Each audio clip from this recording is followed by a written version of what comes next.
So, do you remember when I used to make videos every update, saying can you please keep the game as it is?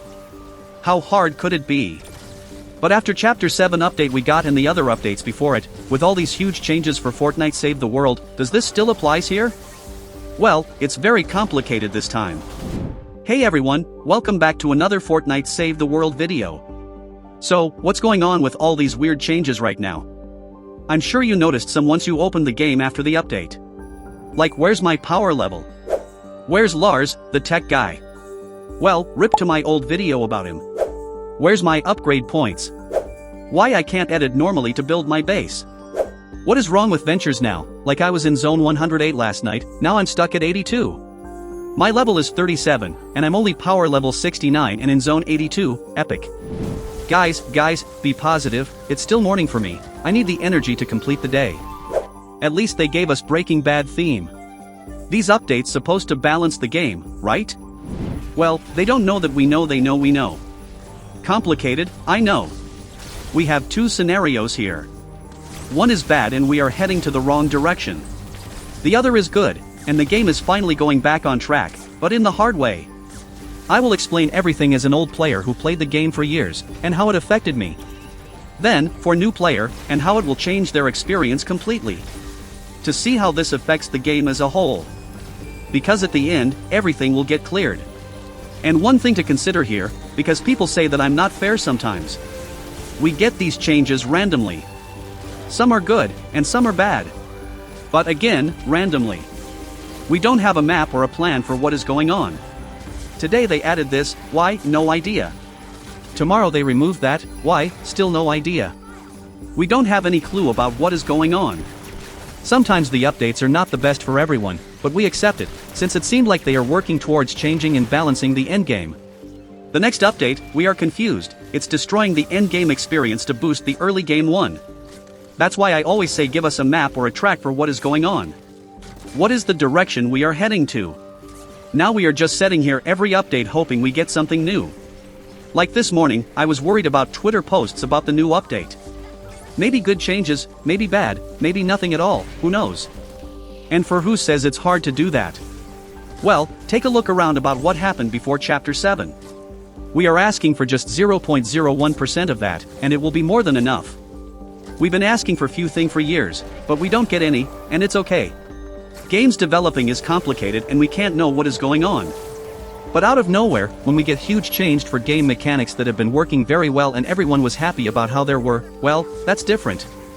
With that said, now let's explain what happened one by one. I saw the patch notes on Reddit, yes, finally I know how to use Reddit now, kinda. And one thing caught my eyes, Twine Peaks missions are now less difficult than before. They weren't difficult at the first place, but let's see. I joined a 160 mission, for players difficulty, the hardest mission in Twine Peaks right now. We finished the build, started the mission, and started eliminating Husk. For a minute, I didn't realize it, but the mission was a bit easier than before. Then, I noticed it. The Husk level is only 160, not 250 anymore. I was dealing a lot more damage to the Smashers.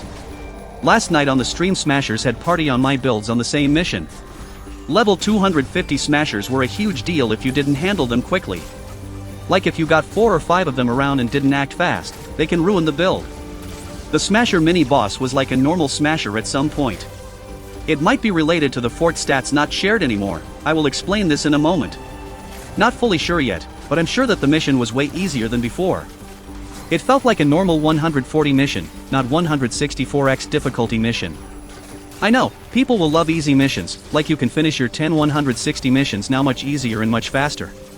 Remember, new player experience. But no, not like that. This mission with 5x rewards was a bit challenging. Not hard, but something you work a bit for. I hope it's a bug, but probably, it's because of these power level changes. I wonder how this will affect the rest of the game. Like Twine Peaks Endurance for example. And they said Stonewood is now harder. Stonewood missions are now slightly more challenging to keep the action going. Maybe a good change here, Stonewood missions were so easy while I was leveling my ult account. More challenging will teach us better to optimize our builds and gameplay. Now what actually happened for the power level? Before, 2 factors affected your power level. Research and Survivor squads. If you want the maximum power level, you need to max both of them, and it was a huge grind. Especially if you want a matching survivor squads with a specific bonus. Most of us go for traps durability, for endurance, and high power level missions. But now, it depends on more factors. Survivors still count of course and have a huge difference. Your commander level, the one on top to the right. And with removing the research upgrade to your commander level, I think it will have a good impact your power level. If we will be honest here, if they just did that, it may be okay at some point. Some people will hate the fact that they removed a whole system that has been in the game for years, and took a lot of time to max it out. It's now just basic leveling. Now let me tell you a funny story. This is my alt account. I mainly used it to make some beginner's guides like storm shield defenses, explaining the game mechanics which we're losing update by update now, how to farm, how to build, and etc. But I used to play Stonewood Endurance a lot with it to finish the battle pass. So, I got a lot of levels. As you see here, level 244. And my other alt is level 310, max level. What funny here is, last time I've been on this account my power level was 53 or almost 50, now it's 61. It might look small different, but believe me, at that state in the game, when I haven't all the survivors slots unlocked, everything is not maxed, the difference is a lot. And all of that just of the commander level. New player experience, again? Back to that in a moment, because now, your loadout affects your power level as well. For example, this is my Farah loadout, all the heroes are maxed out to power level 144. And as you see, my power level is 144 in a bit. Now let's change to a random full 130 heroes loadout. And that's a huge difference. From 144 to 139 is huge. For the people who will jump in the comments, it's just a small difference. Do you know how many Venture seasons we played just for this small difference? I know, Survivor Squads fully supercharged still needed to increase your power level, but not as before. You can't imagine the effort and the grind just to reach power level 145. Back in the days we only cared about Survivor's superchargers, for the power level of course. Most of us didn't focus on heroes' superchargers, even the weapons ones. The difference isn't that huge, and level 130 weapons and heroes were pretty enough for the endgame we have right now. Now we are forced to farm them? I know that power level 139 will work, power level 130 will work, all will work, but this was the current grind in the game. Like most of us were grinding Ventures for years just for that moment, reaching power level 145. But now, you have to use fully supercharged loadout for the maximum power level. For endgame player it won't be hard, me myself supercharged a lot of my main loadouts, and will still have the max power level most of the time. But I'm just not okay with it. If I knew that this gonna happen, I wouldn't miss any hero superchargers. I know, not a huge difference, but I spent years for that small difference. Sound angry, right? Like maybe this is a good change for the new player's experience, again.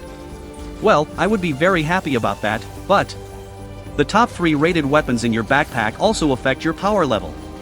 Now this is funny. If you looked at the latest updates we got, you will find this pattern a lot. When we get a new thing or possible good change to the game, we get something weird like that. If you changed something like that after being in the game for a couple of months, or maybe a year, it's okay. But after years, not everyone will accept that. Anyway, what else we got? Fort stats changes. We still need to do a lot of testing about that, since some points doesn't make sense right now. Like before, my trap's damage bonus was 3,600% as you can see in this video. Now it's around 5,800%. This difference is very huge, and it will change everything. Because if what I think is true, it's a game-changer update for Survivor Squads. I'm talking about the Survivor's bonuses where they were additive, not multiplicative. Not sure yet, need to test it. Also, hero ability damage got boosted, and it's affected by your power level. We'll make another video about that. But what we know now for sure is, your stats aren't shared anymore with others. Before, when you join a squad, you and your team boost each other's. Like if a full team of max power player joined a mission, their power level goes up over 200. That might be the reason of why level 160 missions doesn't have level 250 husk anymore. Since your team won't boost your power level and stats anymore. What that means is, when you join a low power level player, you won't boost their stats anymore. Like if your power level 50 friend join you, while you are power level 144, his power remains 50. And you won't boost his damage or stats anymore. A good change here, you must notice a lot of players in the endgame and have no idea what they are doing, and the reason is simple, they got carried. Yes, I do carries, I get carried in ventures sometimes, but that is not what I meant. I mean when new players get carried from Stonewood to Twine Peaks in few days. Helping others is good, like with a storm shield defense or two, some missions, some strong weapons, finishing a legendary survivor mission that they don't have access to, that's okay, I do that all the time. But carrying your friends through the entire game, finishing all their storm shield defenses till Twine Peaks, finishing all their quests, filling their accounts with tons of materials and traps, is not helping. Now they are at the endgame and haven't learned the game properly. A lot of people will disagree with me, but I see if you play the game normally and learn it step by step is the best way to grind and enjoy the game. Yes, ask your friends for help in some missions and storm shield defenses. But some of them, not all of them. Carries are kinda the same, others can join you and you finish the mission. But non-shared stats will affect you and your team. If you are playing with a small difference in the power level, it won't be noticeable I think. But if you are carrying a power level 20 players in Twine Peaks, mostly they won't be able to do anything, since their stats is way less than the mission. And since you can't give them weapons anymore, you have to handle everything by your own. Not a big deal I know, but it has a huge impact. What else we got? No more upgrade points. Gadgets and tools now unlock and upgrade automatically as you reach specific commander levels. Complete Stonewood Storm Shield Defense 3 to unlock gadget slotting and receive the first levels of Airstrike and Adrenaline Rush. I don't mind it, but why? I preferred the old system to be honest. You were able to prioritize some upgrades first. Like more storage slots, pickaxe damage, the turrets, and etc. I know that at the end you will get all of them maxed. But we had a system that worked well, nobody complained about, it wasn't bugged or anything, it was fun, why removing it? That's what I have been talking about for years. We are losing big parts and mechanics of the game update by update. These things are the core of the game and what made it unique. I know that they are trying to make the game easier for the new players, but this is a lot. The game becomes more and more simple to the point that it's not there anymore. Everything is going to be just basic leveling now. For example, back in the days, farming schematics, heroes and survivors was way harder than now. Now we get ton of alerts with legendary schematics and heroes every day. Like we get legendary traps and weapons a lot in Stonewood guys. This update we lost 2 whole systems from the game, research tap with Lars and upgrade points. Before, we lost the item sharing system in normal missions. Next they should remove the collection book leveling by leveling heroes and weapons inside it. Like what is the use of it, right? Or you can't have multiple copies of the same weapon anymore. You already have one, why you need more? What else? You remember when we talked about fort stats changes? It shouldn't affect ventures, but here we are. Power level 69 and level 37. I think it's because of the new changes. Because most of the new factors that affect your power level aren't applied in ventures. Like your backpack, commander level, survivors squads bonuses. So, now 160 missions or easier in ventures is bugged. Sorry but I won't grind it like that. Maybe I should go and play Battle Royale, right? I mean it's a new season, a new chapter, why not? All of that were just based on the home base report and few missions I played after the update. We didn't get actual numbers changes. Like the effect of these new changes on the whole game. Like 160s now seems easier, but what about endurance when you play it solo? These new stats numbers, how it will affect everything. So, after all of that, I hope you guys now understand what I mean. Why we get updates like that from nowhere? Why not just keep the game as it is? We ask for this, and we get that. But we got good things lately. Like easier way to build the radar towers now. But why? What is the purpose of it now? The fun of it was editing your structures to build the tower. And by time you will learn to build it faster. Now it's just that.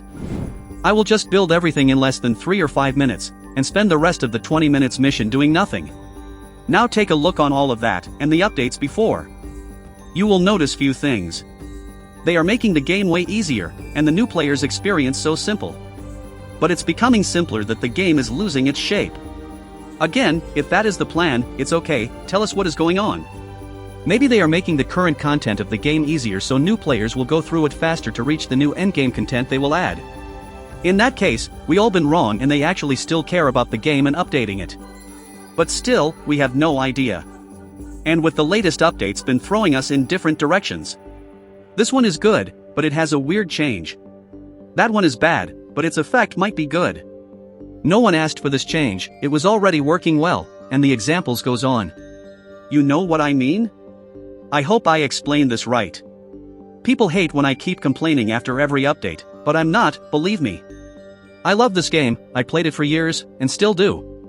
When you think again about the main points I mentioned, and compare that with other games, even Fortnite itself, you will know what I mean.